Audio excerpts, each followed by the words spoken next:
Inflation picked up at the end of 2024. The print for December showing a slight rise to 3% from 2.9% previously. This marks the second consecutive month of increase amid persistent pressures from housing and food costs. Investec's chief economist Annabel Bishop says with CPI well below the SARB's midpoint target of 4.5%, and with it likely to remain so until most of the first half of 2026, the MPC is still expected to trim interest rates this month by 25 basis points. Retail sales growth has come in higher than expected. The rise of 7.7% in November significantly outpaced forecasts, which had projected growth of 5.5%. FNB senior economist Siphamandla Mkhwanazi says these numbers bode well for fourth quarter GDP growth and reflect consumer spending benefits from the two-pot system pension withdrawals, the declining inflation trajectory, particularly fuel costs, as well as improved consumer sentiment. Mr. Price has delivered a solid third quarter performance. The retailer has posted a near 11% rise in sales and says it's continued to gain market share, with the latest increase marking its sixth consecutive quarter of growth. The group's pointed to an improving consumer backdrop.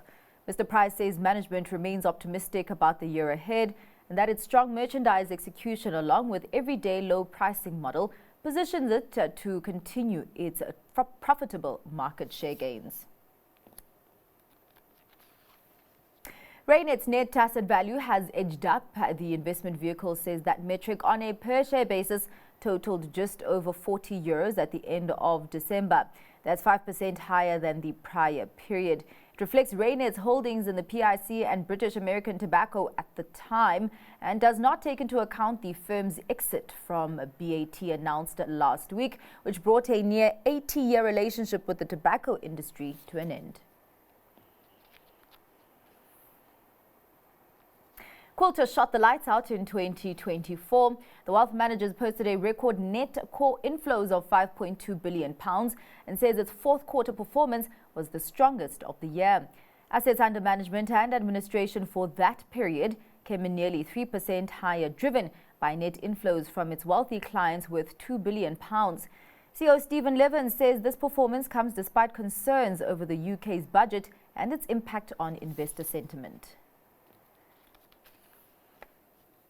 In company news, further afield, Netflix has reaffirmed its dominance of the streaming video market as its mixture of live sporting events, popular returning series, helped attract a record number of subscribers over the holiday quarter. Here's more on those numbers in this package report. Netflix just enjoyed a blockbuster quarter thanks to the return of hit shows like South Korean drama Squid Game. The streaming giant that subscriber numbers hit a record over the holiday period. They jumped by nearly 19 million to almost 302 million in total. That beat forecasts, as did figures for profit and sales.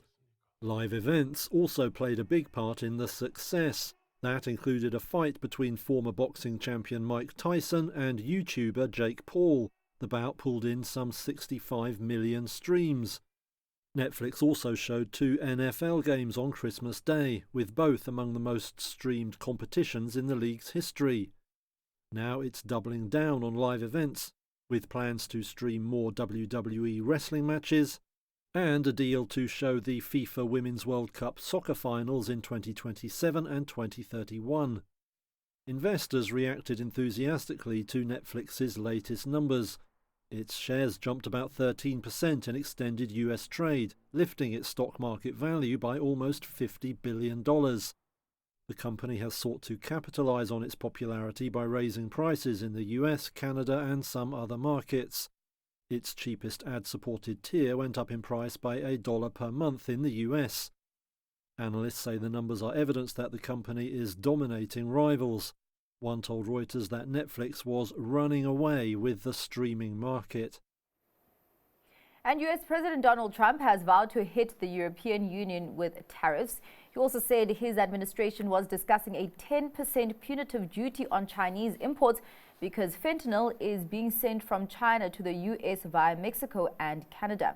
Here's more on this. US President Donald Trump says his administration is discussing new tariffs on Chinese goods by February 1st. raising the specter of a retaliatory trade war with the second largest economy in the world. Trump made that threat at the White House. We're talking about a tariff of 10% on China based on the fact that they're sending fentanyl to Mexico and Canada. In the same briefing, Trump singled out the European Union for troubling trade imbalances with the US and also vowed to hit them with tariffs at some point. The European Union is very, very bad to us. They treat us very, very badly. They don't take our cars. They don't take our cars at all. They don't take our farm products, essentially. They're going to be in for tariffs. It's the only way you're going to get back. It's the only way you're going to get fairness. You can't get fairness unless you do that. Trump says Canada and Mexico are also on the firing line for tariffs of 25% on February 1st. Mexican President Claudia Sheinbaum on Tuesday gave a measured response to Trump's tariff threats, saying she would respond to U.S. actions step by step. She added that the U.S.-Mexico-Canada Free Trade Agreement was not up for renegotiation until 2026. The comment appears to be preempting suggestions that Trump will seek an early revamp of the pact, which underpins over $1.8 trillion in annual three-way trade. On Monday, Trump also directed federal agencies to complete a review of a range of trade issues by April 1st. That includes spotting persistent U.S. trade deficits, unfair trade practices, and currency manipulation among partner countries, including China. He also asked for recommendations on remedies, including a, quote, global supplemental tariff and changes to duty exemptions for low-cost shipments from China under $800, which are often blamed for imports of fentanyl precursor chemicals.